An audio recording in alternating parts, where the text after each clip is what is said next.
দাপর যুগের লীলা শেষ করে ভগবান কৃষ্ণচন্দ্র যখন গোলক বৃন্দাবন যাত্রা করলেন, যাবার পরপরই শ্রীমতী রাধারানীকে বললেন, আমি আবার যাব। শ্রীমতী বললেন, কেন? এই তো তুমি আসলে। বলে, তুমি যাবে কি? বলে, না, একবার গিয়ে 100 বৎসর বিরহ যন্ত্রণা ভোগ করেছি, আবার যাব? তুমি আমাকে আবার যেতে বলছো? আমি যাব না। কিন্তু তুমি যাবে কেন?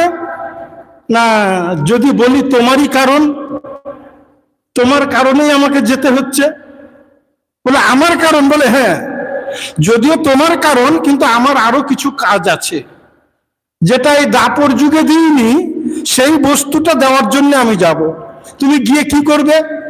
না, আমি গিয়ে তুমি যেমন আমাকে দেখে বিরহ যন্ত্রণা ভোগ করতে, আনন্দ পেতে, সুখ পেতে, সেইটা আমি আস্বাদন করব। বলে, তাহলে তুমি মাটিতে ঘোরাঘুরি যাবে, কষ্ট পাবে, কত